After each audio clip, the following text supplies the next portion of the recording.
একটি শান্ত সকাল। সূর্যের প্রথম রশ্মি দুলতে দুলতে জানালার পর্দা ঠেলে ভেতরে প্রবাহিত হচ্ছিল। নুহা ধীরে ধীরে চোখ খুলে নিজের চারপাশে তাকালো। মনে এক অস্বস্তি ঢুকে পড়ল, যেন কিছু একটা ঘটেছে, কিন্তু কি? তার দৃষ্টি খানিকটা মলিন। মনে হচ্ছিল তার পেছন থেকে কিছু অবদ্ধ ঘটনা তাকে তাড়া করছে। সজাগ হয়ে সে বসে পড়ল। তার চোখ পড়ল খাটের পাশে, যেখানে আহির শুয়েছিল। সে কি সারা রাত এইভাবে শুয়েছিল? নুহা অবাক হয়ে মৃদুস্বরে উচ্চারণ করল, আহির, শুনতে পাচ্ছেন? আহির ধীরে ধীরে চোখ খুলে গা ঝাড়তে ঝাড়তে উঠে দাঁড়ালো। তার মনে কিছুই গুছিয়ে উঠছিল না। গতরাতের স্মৃতিগুলো তার মনে অস্পষ্ট, যেন ধোঁয়ার মতো মিলিয়ে গেছে। সে কখন এখানে ঘুমিয়ে পড়েছে নিজেও জানে না। নুহা উঠে দাঁড়িয়ে ধীরু পায়ে আহিরের দিকে এগিয়ে এসে বলল, আপনি তো আমাকে নিয়ে এসেছেন, তাই না? সেটা আমি বুঝতে পারছি, কিন্তু আপনি এখানে কেন ঘুমালেন এমন অদ্ভুতভাবে? আহির কিছুটা অস্বস্তিতে পড়ে রেশ ধরে বলল, ওই আসলে আপনি কি কোনো অপরাধের অভিযোগ করছেন? এভাবে জেরা করছেন যে? নুহা একটু থেমে গিয়ে শান্ত গলায় উত্তর দিল, জেরা কখন করেছি? আমি তো শুধু জিজ্ঞেস করেছি। তবে আপনার আচরণটা একদমই অদ্ভুত মনে হচ্ছে। আপনি কি গতকাল রাতেও? আহির চুপচাপ মাথা নেড়ে বলল, একদম বাজে কথা বলবেন না নুহা, আমি তেমন কিছুই করিনি। আগের দিনের ঘটনা আলাদা। আপনি এতটাও সুন্দরী নন যে আমি বারবার হুঁশ হারিয়ে ফেলবো। আপনি ঘুমাচ্ছিলেন আর আমি আপনার সুযোগ নেব, কিভাবে ভাবতে পারেন? নুহা অবচেতনভাবে খাটের বালিশটা সোজা করতে করতে বলল, বুঝেছি, আপনি সুন্দরী মেয়ে দেখে অভ্যস্ত আছেন। আমি তো আপনার এক্স গার্লফ্রেন্ডকে আগের দিন দেখেছিলাম, ভীষণ সুন্দরী ছিল। কি যেন নাম ছিল তার? আহির তার দিকে তীক্ষ্ণ দৃষ্টিতে তাকিয়ে মুচকি হেসে বলল, সেসব জেনে আপনি কি করবেন? এসব নিয়ে আপনার কি আগ্রহ আছে? নুহা, আপনি একেবারে ডিফিকাল্ট বউয়ের মতো প্রশ্ন করছেন। নুহা একটু হাসলো, তারপর হালকা রসবোধে বলল, আপনি তো সবসময় বউ বউ করেন, তো আমি বউয়ের মতো প্রশ্ন করলে সেটা কি দোষ? আহির এক পা এগিয়ে এসে তার গলা গভীর করে বলল, দেখুন, আপনাকে দেখে এতটাও লাজুক মনে হয় না। সরাসরি বলেই দিন, নইলে আমি যা আপনাকে দিয়েছিলাম তা আমাকে ফেরত দিন। নুহা তার দিকে তাকিয়ে একটু গম্ভীর হয়ে বলল, কি বললেন আপনি? একটু আগেই তো বললেন আপনি কোনো সুযোগ। কথাটা শেষ না করেই সে দ্রুত এগিয়ে এসে বলল, আমি কিন্তু আপনাকে। এমন সময় আচমকা আহির তার দুটি হাত দিয়ে নুহার কোমর টেনে নিল, নুহাকে আরো কাছে আনলো। নুহা একটু চমকে তাকিয়ে রইল। তার কপালে অল্প ঘাম জমতে শুরু করলো। আহিরের এত কাছাকাছি এসে তার স্নিগ্ধ গন্ধে কিছুটা বিভ্রান্ত হয়ে নুহা এক পা পিছিয়ে যেতে চাইল, কিন্তু আহির তার কোমর শক্ত করে ধরে রাখলো। নুহার গলায় এক ধরনের কাঁপুনি এসে গেল। তার কণ্ঠস্বরে স্পষ্ট উদ্বেগ। আপনি কি করছেন আহির? আহির মৃদু হেসে তার চোখে চোখ রাখলো, যেন সে বহু আগে থেকেই এই মুহূর্তের জন্য প্রস্তুত ছিল। গভীর কণ্ঠে বলল, বউ বলে শুধু ডাকলেই হবে? এবার সত্যিটা বলা দরকার। আমি আপনার সঙ্গে থাকতে চাই নুহা, সারা জীবন, ঠিক এইভাবে, হয়তো আরো কাছে। আমি চাই আমাদের সংসার হোক, স্বামী স্ত্রীর সম্পর্কটা শুধু কাগজের কিছু শব্দ না হয়ে সত্যি হোক। নুহা কিছু বলতে যাচ্ছিল, কিন্তু তার আগেই আহির এক আঙুল রাখলো তার ঠোঁটে। শুনবেন না আমার কথা? আপনি কখনো আমার পরিবারকে নিজের মনে করেননি, সবসময় নিজেকে গুটিয়ে রেখেছেন। আমি চাই আপনাকে একটা সত্যিকারের পরিবার দিতে। এটা শুধু আপনার, আমাদের। আমি জানি আমি অপরাধী, কিন্তু আমি মন থেকে দুঃখিত। যদি শাস্তি দিতেই চান দিবেন, আমি মেনে নেব, সারা জীবন মেনে নেব। কিন্তু একটা চান্স দিন নুহা, কথা দিচ্ছি আপনার বিশ্বাস কখনো ভাঙবো না। আপনাকে ঠিক এইভাবেই আগলে রাখবো, একজন সত্যিকারের স্বামী হয়ে। নুহার মুখে কোনো রকম প্রতিক্রিয়া ফুটে উঠল না। আহির একটু হেসে বলল, আপনাকে এখনই উত্তর দেওয়ার দরকার নেই। 3 দিন সময় দিলাম, ভাবুন, তারপর উত্তর দিবেন। যদি না হয় তাহলে আমি আহির ইবনান মীর কথা দিচ্ছি, আমি আপনাকে এই সম্পর্ক থেকে পুরোপুরি মুক্তি দেব। আর যদি হ্যাঁ হয়, তবে সারা জীবন আপনি আমার হয়ে থাকবেন।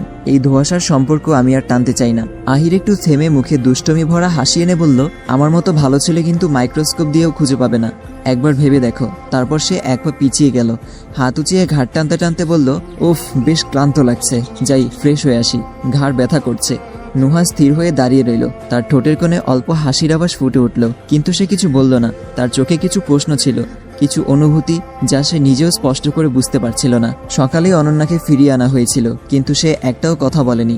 যখন তার জ্ঞান ফেরে তখনও তার ঠোঁট বন্ধ ছিল, কেবল নীরবে বসেছিল। বাড়িতে আনার পর সে যেন নিজেকে গুটিয়ে নিয়েছে 4 দেয়ালের মধ্যে। বাইরে বেরোনোর কথা তো দূরের কথা, তার চোখেও কোনো অভিব্যক্তি ছিল না। আজ নিশির শ্বশুরবাড়ি যাওয়ার কথা ছিল সবার, কিন্তু কারো মনেই যেন যাওয়ার ইচ্ছে ছিল না। গতরাতের ঘটনাগুলো সবাইকে নিস্তব্ধ করে দিয়েছে। মেহমানরা একে একে বিদায় নিয়েছে। যারা রয়ে গিয়েছিল তারাও সকালের খাবার শেষ করেই বেরিয়ে গেছে। বাড়ি যেন এক অদ্ভুত শূন্যতায় ঢেকে গেছে। দরজার পর্দাগুলো নিঃশব্দে দুলছে বাতাসে। বারান্দার নিচে পায়রাগুলো গুটিসুটি মেরে বসে আছে, অথচ কোনো শব্দ নেই। সব যেন থমকে গেছে। রফমির বলে গেছেন বিকেলের দিকে নিশি আর আরাফকে বাড়িতে পাঠিয়ে দিতে, কিন্তু কেউই নিশ্চিত ছিল না তারা আদৌ আসবে কিনা। এক অদ্ভুত ঘোরের মধ্যে আটকে গিয়েছে সবাই। সময়ের স্রোত বয়ে যাচ্ছে, কিন্তু কেউ যেন তার গতি বুঝতে পারছে না। ইরিনা দরজা ঠেলে সালমানের ঘরে ঢুকলো, চোখে চিরচেনা আত্মবিশ্বাসের ঝলক। কিরে সালমান, আমাকে ডেকেছিস? সালমান খাটে হেলান দিয়ে বসেছিল, চোখে এক ধরনের ক্লান্তি লেপ্টে ছিল। ধীরগতিতে মাথা নাড়িয়ে শুধু বলল হ্যাঁ। তার কণ্ঠে কোনো আবেগের ছোঁয়া ছিল না, বরং যেন এক অদৃশ্য ভার বইছে। আমি কাল ইতালি ফিরবো, তুই এখানে থাকতে চাস? থাকলে থাক, তবে একটা কথা তোর জানা উচিত, আহির কখনো তোর হবে না। শুধু শুধু আশার মরিচিকা নিয়ে বসে থাকিস না। ইরিনা এক মুহূর্ত থেমে সালমানের দিকে তাকালো, তারপর হালকা হাসলো, যেন এই কথাটা বহু আগেই জানতো। কাল সকালে ফিরবি নাকি রাতে? টিকিট বুক করেছিস? থাক, আমি দেখে করে দিচ্ছি। বলেই সে ঘর থেকে বেরিয়ে যেতে নিল, কিন্তু ঠিক তখনই সালমান একটু সামনে ঝুঁকে বলল, দাঁড়া, তুই সত্যিই যাবি? ইরিনা এবার কোনো উত্তর দিল না, শুধু একবার মাথা ঝাঁকালো, ঠোঁটে রহস্য মাখা এক মিষ্টি হাসি রেখে দ্রুত বেরিয়ে গেল। সালমান তাকিয়ে রইল দরজার দিকে। মনে হলো এই নীরব উত্তরের মধ্যেই যেন হাজারটা কথা লুকিয়েছিল। বিকেলের দিকে নিশি আর আরাফ আসবে শুনে আরিফা বেগম যেন হঠাৎ করেই নিজের মেয়ের অসুস্থতা ভুলে গিয়েছেন। ব্যস্ত হয়ে পড়লেন রান্নার আয়োজন নিয়ে, নানান পদ রাঁধতে লাগলেন, যেন অতিথিদের আপ্যায়নে কোনো ত্রুটি না থাকে। নুহা তার পাশে নীরবে সাহায্য করছিল। আজ সকাল থেকে মেয়েটা একেবারে পাথরের মতো হয়ে গেছে। এমনিতে সে কম কথা বলে, কিন্তু আজ যেন একেবারে নির্বাক, মুখে কোনো আবেগ নেই, চোখেও নেই কোনো অভিব্যক্তি। আরিফা বেগম অবশ্য নুহার এই বদলে যাওয়ার মুড নিয়ে বেশি ভাবলেন না। হয়তো একমাত্র বোনের শ্বশুরবাড়ি চলে যাওয়ার দুঃখে মন খারাপ করে আছে, কিংবা হয়তো আরো কিছু আছে যা কেউই বুঝতে পারছে না। নিশি ধীর পায়ে অনন্যার ঘরের দিকে এগোচ্ছিল, কিন্তু হঠাৎ করেই এক শক্তিশালী হাত তার কবজি আটকে ধরে। সে কিছু বুঝে ওঠার আগেই টানটান এক শক্তি তাকে ঘরের ভেতরে নিয়ে গেল। দরজা বন্ধ হলো এক ধাক্কায়। ঘরের ভেতরে নিস্তব্ধতা নেমে এলো, যেন বাতাসের শব্দও থমকে গেছে। নিশি নিঃশব্দ দাঁড়িয়ে রইল, নিঃশ্বাস বন্ধ করে।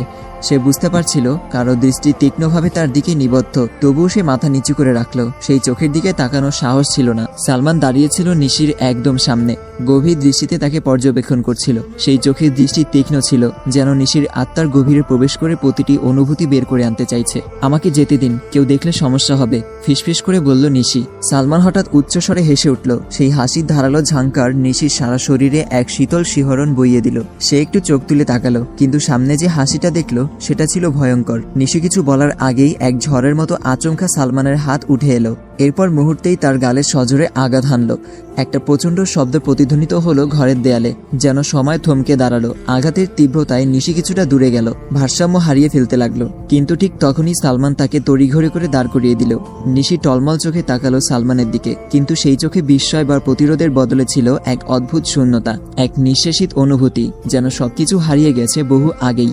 সালমান ঠান্ডা কণ্ঠে বলল, ব্যথা লেগেছে তাই না? এই ব্যথা আমারও লেগেছে, এর থেকে 1000 গুণ বেশি। তার কণ্ঠে কোনো অনুশোচনা নেই, নেই কোনো করুণা, শুধু এক তপ্ত জ্বলন্ত যন্ত্রণা। সে নিশির মুখটা তার আঙুলের নিচে শক্ত করে তুলে ধরল। মাথা নিচু করে আছো কেন? তাকাও, তাকাও আমার দিকে। আমাকে এইভাবে দেখে খুশি লাগছে না তোমার? আমাকে ভেঙে চুরে দিয়ে এই অবস্থায় ফেলে রেখে শান্তি পেয়েছো? নিশি তাকালো সালমানের চোখে। সেই চোখে ছিল না আগের ভালোবাসার উষ্ণতা, ছিল না এক সময়ের গভীর আবেগ, বরং সেখানে ছিল দগদগে ক্ষত, এক দহন, এক নিঃশেষিত আকুতি। সালমান এগিয়ে এলো আর ফিসফিস করে বলল, আমার কাতর চোখ দুটো দেখে মজা নাও নিশি, কারণ তুমি তো এটাই চেয়েছিলে তাই না? নিশি নিঃশব্দ দাঁড়িয়ে রইল, তার গাল বেয়ে নীরবে অশ্রু গড়িয়ে পড়ছিল, ঠোঁট কাঁপছিল, যেন কোনো শব্দ উচ্চারণ করতেই ভয় পাচ্ছে। তবুও অনেক কষ্টে ফিসফিস করে বলল, আপনি কি পাগল হয়ে গেছেন? আমার আর কোনো উপায় ছিল না। সালমানের ঠোঁটে এক ব্যঙ্গাত্মক হাসি খেলা করলো, যেন তার ব্যথা এখন কেবল তামাশায় পরিণত হয়েছে। এই দায় তোমার নিশি? উপায় ছিল না মানে? বলো না যে তুমি বাধ্য হয়েছিলে, কারণ সেটা তোমার মতো মেয়ের মুখে মানায় না। তুমি না চাইলে কার সাধ্য ছিল তোমাকে দিয়ে কবুল বলানো? তুমি নিজেই চেয়েছিলে, তাই হয়েছে। আসলে তুমি আমাকে পছন্দ করতে না, তাই না? তোমার কাছে আমি কখনোই যথেষ্ট ছিলাম না, তাই বেটার অপশন পেয়েই ছেড়ে দিলে আমায়, তাই তো? নিশি গভীরভাবে শ্বাস নিল, তার চোখে একরাশ যন্ত্রণা, একরাশ অভিমান। দীর্ঘক্ষণ চুপ থেকে ধীরে ধীরে বলল, তাই আমি অস্বীকার করছি কই। হ্যাঁ, যদি আপনি ভাবেন আমি আপনাকে ঠকিয়েছি, তবে তাই। ভুলে যান আমায়, এগিয়ে যান নিজের জীবনে, তাকে ভালোবাসুন যে আপনাকে ভালোবাসে। আমি তো আপনাকে ছেড়ে দিয়েছি, তাই না? সালমান তাচ্ছিলের হাসি দিল। সেই হাসির মাঝে বিষাদ লুকানো ছিল, ছিল দগদগে এক ক্ষত। বাহ, কি সুন্দর কথা। আচ্ছা, সত্যি করে বলো তো, তোমার স্বামী তোমাকে এক রাতেই কতটা ভালোবেসেছে? তুমি কি আমাকে ভুলে গেছো? হায় রে বিশ্বাসঘাতক, তুমি তো এখন নতুন পৃষ্ঠা লিখছো, আর আমি শুধু পুরনো সেই পৃষ্ঠাগুলোর মধ্যে হারিয়ে যাচ্ছি। নিশি চোখ বন্ধ করে ফেলল, যেন বাস্তবতা থেকে নিজেকে বিচ্ছিন্ন করতে চাইছে। তার কণ্ঠ কাঁপছিল, কিছু বলার মতো শক্তি পাচ্ছিল না। তবুও অনেক কষ্টে নিচু স্বরে বলল, আপনিও পুরনো পৃষ্ঠা ছিঁড়ে ফেলুন না সালমান। সালমানের ঠোঁটে তীক্ষ্ণ কটাক্ষ ফুটে উঠল। গভীর দৃষ্টিতে নিশির দিকে তাকিয়ে বলল, অসম্ভব। অতীত ভুলে থাকা যায় না নিশি। তার থেকে বরং ভাববো তুমি একসময় আমার ছিলে। এই সত্যিটুকু নিয়েই বেঁচে থাকবো। নিশি নিঃশব্দে শ্বাস নিল, নিজেকে সামলানোর চেষ্টা করলো। অনন্যা আপনাকে অনেক ভালোবাসে, আপনার জন্য মরতে গিয়েছিল। তাকে বিয়ে করুন, আপনি সুখী হবেন, আমাকেও ভুলে যান। সালমান এক লাজুক হাসি দিল, তবে সেই হাসিতে বিষ ছিল কষ্টের দীর্ঘ ছায়া। অনন্যাকে বিয়ে করব? ঠিক আছে, তাহলে তুমি তোমার স্বামীকে ছেড়ে আমাকে বিয়ে করো, তারপর আমি অনন্যাকেও বিয়ে করব। আশা করি সতীন হিসেবে তাকে পেলে তোমার ভালো লাগবে। তুমি তো নিজেই তাকে বোন ভাবো, তাই না? এজন্যই তো তার জন্য এত বড় ত্যাগ করলে।